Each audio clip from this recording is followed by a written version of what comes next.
नमस्कार साथियों, आपके अपने YouTube चैनल राज रवि सर्वा के प्लेटफॉर्म पर आपका हार्दिक स्वागत है।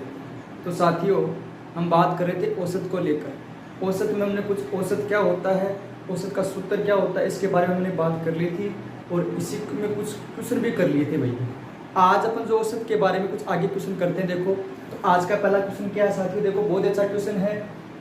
क्या कि 5 है, 7, 9 और अक्स।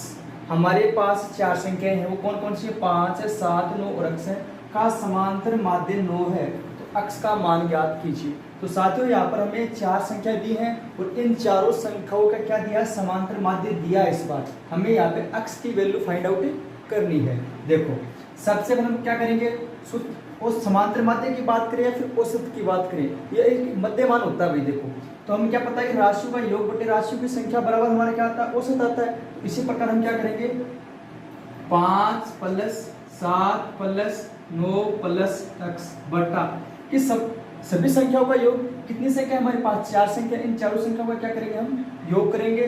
नीचे उनका टोटल लिखेंगे भाई, संख्या कितनी है। तो कितनी संख्या है हमारे पास? चार संख्याएं। तो नीचे कर दिया 4 बराबर में हमारा समांतर माध्य निकल कर आएगा। पर हमारे समांतर माध्य दिया है, कितना दिया? बराबर में 9 दिया, तो ये 9 लिख। अब क्या करेंगे साथियों? हमें अचर संख्या एक्साइड करनी है और चर राशि एक्साइड करनी है। देखो, तो अक्स की संख्या अकेली है, ये अक्स अपना ऐसा कैसा, बाकी बिना अक्स के इनको जोड़ेंगे। देखो, 9 7 16 और 16 5 21। यह गया हमारा 21 बटा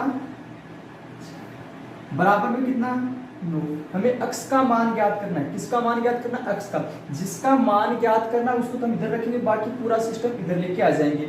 एक बात और याद रखनी है, जब भी हम कोई संख्या इधर लेके आएंगे तो निशान चेंज जरूर हो जाएगा। भाई देखो, हमें x की वैल्यू ज्ञात करनी है, तो क्या करेंगे? x 21 + x = 9 बटा में 4 इधर आएंगे, किस में आ जाएंगे? गुणा में आ जाएंगे। 9 चौके 36 बराबर इधर क्या है? 21 + x की वैल्यू ज्ञात करनी है। x = 36, ये प्लस के 21 इधर आए, किसके हो गए साथियों? माइनस के 21 हो गए। x = 36 में से 21 के कितने बचे? 15। तो साथियों, x की वैल्यू हमारी कितनी आई? 15 आई। हमारे आंसर आ गए। इस प्रकार हम आराम से x की वैल्यू ज्ञात कर सकते हैं। यहाँ पे x की जगह कुछ भी मान सकते हैं, y z कुछ भी दे सके।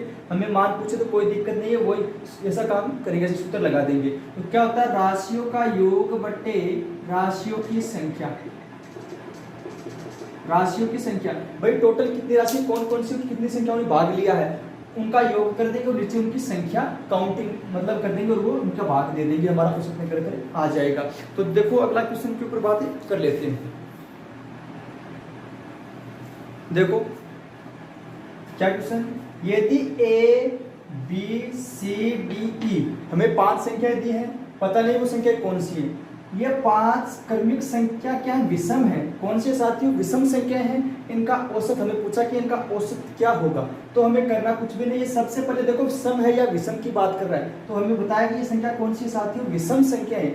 विषम संख्या तो 5 क्रमागत विषम संख्या लेंगे। माना वो संख्या कौन सी है? a b c d और e, ये 5 हमारी क्रमागत संख्या। देखो,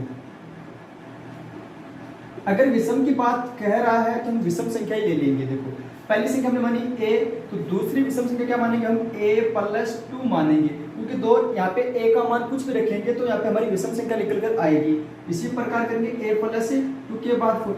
जब भी सम की बात करें तो यहाँ पे विषम संख्या रखेंगे, और विषम की बात करें तब यहाँ पे हम सम संख्या रखेंगे। आगे आएगी हमारी a + 6 और इसके बाद आएगी a + 8। तो देखो, हमारी ये 5 संख्या होगी, 1 2 3 4 5, क्योंकि विषम की बात की तो सारी विषम संख्या हमने ले ली। अब इनका क्या पूछा? औसत पूछा। क्या पूछा है? औसत। औसत क्या होता है? राशियों का योग बटे राशियों की संख्या, वही सूत्र होता है। तो हम क्या करेंगे? इनको सबको जोड़ेंगे। देखो, a + 2 a + 4 a + 6 और a + कितनी संख्या है? 5 संख्या लिख दी। बटा हम क्या करेंगे साथियों? टोटल इनकी संख्या कितनी है? 5 संख्या, तो 5 लिख देंगे नीचे। अब देखो, a की संख्या जोड़ो और बिना a की संख्या जोड़ो। देखो, 1 2 3 4 5, कितने 5 हैं? 5 a है हमारे। a कितने हैं? वो 5 है। अब बिना a वाली संख्या जोड़ो, कितनी है? 8 6 4 और 2, तो 8 6 14 14 से 18 18 2 20 कितना आ गया साथियों 20 20 बटा हमें क्या पूछा औसत पूछा है। अब देखो इनमें कॉमन लेंगे भाई, ऊपर वाली संख्या में देखो 5 कॉमन आ रहा है, हम 5 कॉमन लेंगे। 5 कॉमन ले क्या बचेगा a प्लस, क्योंकि 5 कॉमन लेंगे तो a बचेगा और 5 का फिर 20 में भाग देंगे, 5 चौक 20 कितना आ गया 5 इंटू में a प्लस 4 बटा में कितना है 5। ये 5 से 5 हमारा कैंसिल, बोलो हमारा आंसर क्या आ गया a प्लस 4। ये हमारा क्या है औसत निकल कर आया। इस प्रकार आराम से कई बार क्या होता है कि ऐसे क्वेश्चन हमें दे देता है और पूछ लेता है कि इनका औसत ज्ञात करो। कई बार सम और विषम कंफ्यूज कर देगा या फिर अभाज्य संख्या कर देगा। तो इस प्रकार हमें कोई कितनी भी संख्या दे हमें इनके रूप में लिख लेना है और नीचे उनका फिर योग करके भाग दे देगी, तो इस प्रकार औसत निकल कर आ जाएगा। देखो अगले क्वेश्चन की बात कर लेते हैं। क्वेश्चन क्या देखो, किसी कक्षा के 15 छात्रों का औसत वजन 18 किलोग्राम है तथा 10 छात्रों का औसत वजन 12 किलोग्राम है, तो कक्षा के सभी छात्रों का औसत ज्ञात करो। तो साथियों उस कक्षा के दो समूह बना दिए भाई, एक तो 15 का समूह बना दिया, एक 12 का समूह बना दिया। थोड़ा सा प्रश्न को घुमाया गया, बाकी कुछ भी नहीं है, वैसा का वैसा। देखो कितने छात्र हैं 15 छात्र, उनका औसत कितना दिया है देखो 18 किलोग्राम दिया है, ठीक है। तो क्या करेंगे 15 छात्रों का औसत दिया 18 किलोग्राम, तो कुल वजन कितना हो जाएगा। जब भी कुल वजन ज्ञात करना तो औसत दिए उस औसत को उन सभी से गुणा कर देंगे। तो 15 छात्रों का कुल वजन क्या करेंगे 15 को 18 से गुणा कर देंगे। साथियों 15 को 18 से गुणा करेंगे, 18 5 90 हासिल लगी 9, 18 का 18 18 9 27 किलोग्राम, कितना आ गया 270 किलोग्राम। भाई 15 छात्र है, उनका कुल वजन कितना आ गया 270। अब आगे क्या कहा प्रश्न में, इसी प्रकार 10 छात्र और हैं, 10 छात्र जिनका औसत कितना दिया है 12 किलोग्राम, कितना दिया है 12 किलोग्राम। तो उसी प्रकार लिखेंगे 10 छात्रों का कुल वजन कितना हो जाएगा, 10 छात्रों का कुल वजन जब भी कुल वजन ज्ञात करो तो औसत को उन दी गई सभी संख्याओं से गुणा कर देंगे। देखो तो कितने छात्र हैं 10 छात्र है, एक औसत कितना 12, तो कुल वजन कितना हो जाएगा 10 इंटू 12 बराबर कितना आ जाएगा 120। अब देखो हमें पूछा कि औसत क्या होगा, तो टोटल वजन कितना आ गया 270 है और 120 है, और टोटल विद्यार्थी कितने हैं 15, तो एक समूह में दिए गए और 10 एक समूह में दिए, इनका जोड़ के भागे दे देंगे। देखो तो ये हमारी लंबो प्रोसेसिंग हो जाएगी इस प्रकार। हमें शॉर्ट क्या करना है, कितने छात्र हैं 15 छात्र, 15 छात्रों का कुल वजन कितना हो जाएगा, इसलिए क्या करेंगे हम 18 से गुणा करेंगे, तो 15 इंटू 18 प्लस, भाई हमें सभी छात्रों का औसत पूछा तो क्या करेंगे जोड़ करेंगे, प्लस में कितने छात्र दिए हैं 10 छात्र दिए हैं, औसत कितना 12, तो 10 इंटू 12 बट्टा में सभी छात्रों का योग, कितने छात्र टोटल है, क्या कितने हैं 15 हैं और 10 छात्र हैं, 15 और 10 छात्र हैं। तो देखो इनको मल्टीप्लाई किया कितना है 270 आ गया हमारा, कितना आ गया 270, 10 को 12 से गुणा किया 120 आ गया, बट्टा में कितने 10 और 15 और 10 कितने हो गए साथियों 25 हो गए। अब क्या करेंगे इनको प्लस में जोड़ेंगे, तो 0 का 0 7 8 9 2 और 1 3, कितना आ गया 25, नीचे लिखेंगे 25 बट्टा में। देखो 270 में 120 जोड़ा, नीचे कितना गया 25। अब देखो 25 का भाग देंगे इसमें, तो 390 में क्या करेंगे 25 का भाग दे देंगे, 25 एकम 25, पीछे रह गए हमारे कितने 14 उतार दिया 0, 25 पंजो 125 हासिल लग, कितने रह गए हमारे 15 पॉइंट ले लिया, 25 पंजो 125 25 है 150, कितना औसत आएगा साथियों बराबर में आएगा 15.6। ये हमारा औसत आ जाएगा कितने विद्यार्थियों का 25 विद्यार्थियों का। हमें पूछा कि टोटल कक्षा में कितने विद्यार्थी हैं, उनका औसत कितना आएगा, तो कितना आएगा 15.6 पर ये हमारा औसत निकल कर आ जाएगा। इस प्रकार आराम से ऐसे क्वेश्चन भी कर सकते हैं। देखो अगले क्वेश्चन की बात कर लेते हैं। देखो प्रश्न क्या है, 10 छात्रों की औसत आयु 20 वर्ष है। भाई 10 छात्र है, उनकी औसत आयु दी है 20 वर्ष, तो कुल आयु कितनी हो जाएगी, क्या करेंगे हम सभी छात्रों को उनकी आयु से क्या करेंगे गुणा कर देंगे। आगे प्रश्न में कहा है 5 नए छात्र और आ गए भाई। पहले कितने छात्र थे? 10 थे, पर 5 छात्र नए आ गए तो उनकी औसत आयु में 1 वर्ष की वृद्धि हो जाती है, मतलब उनकी आयु 1 वर्ष से बढ़ जाती है। जो पहले औसत था उनमें 1 की वृद्धि हो जाएगी। तो जो 5 नए छात्र आए हैं उनकी औसत आयु क्या होगी? उन 5 छात्र जो नए आए हैं उनकी औसत आयु हमसे पूछिए। तो करना क्या साथियों, सबसे पहले क्या करेंगे भाई, 10 छात्र हैं, उनकी औसत आयु कितनी दी है? 20 वर्ष दी है। तो क्या करेंगे, कुल आयु गुणा कर देंगे। तो सीधा कर रहा हूँ, 10 गुणा 20, तो कुल आयु कितनी हो जाएगी? 200 वर्ष। कितने हो गए? 200 वर्ष। करना कुछ भी नहीं है भाई, जितने भी छात्र थे या वजन कुछ किसको नहीं मान देते, औसत आयु देते उनको हम गुणा करें। औसत आयु या वजन देते तो क्या करेंगे? गुणा करेंगे। तो 10 छात्र हैं, औसत आयु 20 वर्ष दी है, तो उन सभी की आयु क्या हो जाएगी? टोटल 200 वर्ष हो जाएगी। फिर आगे कहा 5 नए छात्र आ गए। पहले कितने छात्र थे? 10, अब 5 नए आ गए। कितने हो गए साथियों? 15 छात्र। 15 छात्र आ गए नए, तो उनकी औसत आयु में 1 वर्ष की वृद्धि हो जाती है। पहले कितनी थी उनकी औसत आयु? 20 वर्ष थी। 10 छात्रों की औसत आयु 20 वर्ष थी, पर 5 छात्र नए आ गए तो उनकी औसत आयु में 1 वर्ष की वृद्धि हो गई। पहले 20 थी तो 1 की वृद्धि हो गई। कितनी हो जाएगी हमारी? 20 में 1 जोड़ देंगे 21। तो 15 गुणा 21 को गुणा करेंगे तो 15 एकम 15 हासिल गए, 15 दूनी 30 से लेके 31, कितनी आ गई? 315 वर्ष। यह पूछा कि 5 जो नए छात्र आए हैं उनकी आयु कितनी है?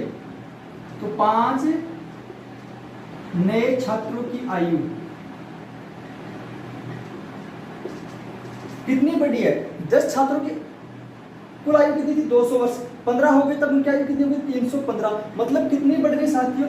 315 में से 200 घटाएंगे, कितना आएगा हमारा? 115। 115 वर्ष उनकी बढ़ गई। तो 5 जो नए छात्र उनकी आयु कितनी? 115।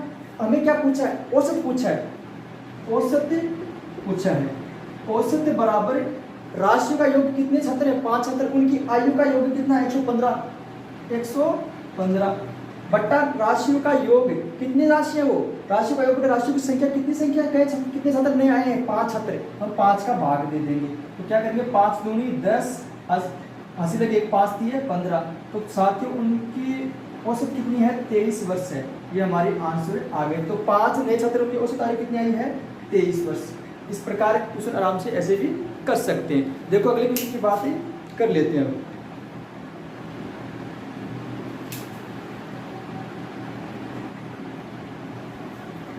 देखो क्वेश्चन क्या है, ये भी थोड़ा सा अच्छा क्वेश्चन है छोटा सा, पर देखो इसकी भाषा बहुत टफ दी गई। देखो क्या कि 18 व्यक्तियों में से एक व्यक्ति जिसका वजन 62 किलोग्राम है तथा उसके स्थान पर दूसरा व्यक्ति आ जाता है। भाई ये एक व्यक्ति, उसका वजन कितना है? 62 किलोग्राम है। कितने व्यक्तियों में? 18 व्यक्तियों में एक है जिसका वजन कितना है? 62 किलोग्राम है।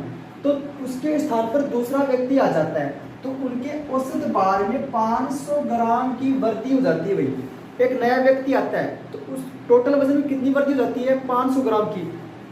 तो नए व्यक्ति का वजन क्या होगा? जो व्यक्ति आया उसका वजन क्या होगा? वृद्धि होगी तो हम जोड़ेंगे और कमी होगी तो हम घटाएंगे। अब साथियों वजन में वृद्धि कितनी हुई है? 500 ग्राम की हुई है, ये याद रखो। देखो जो पहले व्यक्ति गया देखो उसका वजन कितना है? 62 किलोग्राम है। कितना है? 62 किलोग्राम। थोड़ा समझो प्रश्न को, वैसे बेसिक से समझो इसको। जो व्यक्ति उसका वजन कितना है? 62 किलोग्राम है। अब यह व्यक्ति चला जाता है, इसके स्थान पर कोई दूसरा व्यक्ति आ जाता तो उसके वजन, उनके औसत में कितनी वृद्धि होती है? 500 ग्राम की। कितने व्यक्तियों पर होती है? 18 व्यक्तियों पर। देखो तो 18 को हम क्या करेंगे? 5 से गुणा कर देंगे। 18 पंजो 90, तो क्या गए हमारे? 9000 ग्राम आ गए। अब हमें पता है कि 1 किलो में 1000 ग्राम होते हैं, तो 9000 ग्राम में तो कितने आ जाएगा? 9 किलोग्राम। 9 किलोग्राम। तो सीधी सी बात है, कितना वजन बढ़ गया? 9 किलोग्राम। पहले कितना था? उस व्यक्ति का वजन 62 जो गया उसका, तो उसके स्थान पर जो नया व्यक्ति आता है तब उनके औसत में कितनी वृद्धि हो जाती है? मतलब टोटल व्यक्ति कितनी? 18, उनमें वृद्धि कितनी होती है? 500 ग्राम की। तो 18 को 500 से गुणा कर देंगे, कितना जाएगा? 9000 ग्राम, मतलब 9 किलो। तो 9 किलो इसमें जोड़ देंगे तो 62 प्लस 9, तो 62 और 9 71 किलोग्राम। तो जो नया व्यक्ति आया उसका वजन कितना है? 71 किलोग्राम है। करना कुछ नहीं साथियों, अगर कहते हैं कि इतनी वृद्धि हो जाती है, इतनी कमी हो जाती है एक व्यक्ति के आने पर, तो हम क्या करेंगे, जितनी वृद्धि या कमी होती है उस वृद्धि या कमी को जो टोटल कितने व्यक्ति उनसे गुणा कर देंगे। गुणा करने के बाद जो वजन दिया एक व्यक्ति का, अगर कमी होती है तो घटा देंगे और वृद्धि होती है तो उस वजन में हमें जोड़ देंगे। हमारा बिल्कुल बेसिक रूप से कर सकते हैं, इसकी कोई सूत्र रखने की जरूरत हमें नहीं है। तो इस प्रकार आपसे ये क्वेश्चन कर सकते हैं। देखो अगले क्वेश्चन की बात कर लेते हैं। देखो ये क्वेश्चन सेम जो पीछे क्या उसी के आधार पे, देखो इसमें थोड़ा सा चेंजमेंट किया गया। देखो क्या हो, 15 सेवों में से एक सेव जिसका वजन 250 ग्राम है, टोटल कितने सेव हैं, 15 सेव, उनमें से एक सेव है उसका वजन कितना दिया है, 250 ग्राम दिया, 250 ग्राम। उसके स्थान पर दूसरा सेव रख दिया जाता है जिससे उसके भार में 10 ग्राम की कमी हो जाती है। क्या कहा इस बार, 10 ग्राम की कमी हो जाती है तो दूसरे सेव का भार क्या होगा। मैंने बताया था टोटल जितने सेव हैं उन सेव से अगर कमी वृद्धि हो जाती है उसको गुणा करेंगे। टोटल कितने सेव हैं, 15 सेव है। 15 सेव में एक सेव का वजन कितना, 250 ग्राम, कोई दिक्कत नहीं है।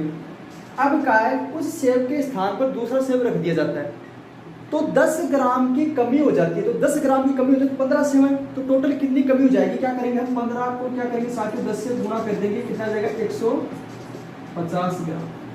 तो कितनी टोटल जो दूसरा सेव उसके भार में कितनी कमी हो जाएगी। तो जो पहले सेव था उसका वजन कितना था, 250 ग्राम, तो अब कितनी कमी हो गई, 150। तो हम क्या करेंगे, 150 से घटा देंगे तो कितनी जाएगी, 100 ग्राम। तो जो दूसरा सेव है उसका वजन कितना है, कितना भार है उसका, 100 ग्राम। करना कुछ भी नहीं है, कमी या वृद्धि हो तो उसको हम उन सेव या व्यक्ति जो भी संख्या उनको सबसे गुणा कर देंगे। गुणा करने के बाद अगर वृद्धि कही तो उसमें मान में जोड़ देंगे और कमी कही तो उस मान में से हमें घटा देंगे, तो हमारा आंसर निकल कर आ जाएगा। इस प्रकार ही हमारा आज औसत का टॉपिक था। महत्वपूर्ण क्वेश्चन कर लिए। तो साथियों उम्मीद करता हूँ कि यहाँ तक कुछ समझ में आया होगा और चैनल को शेयर कीजिए, सब्सक्राइब कीजिए। धन्यवाद।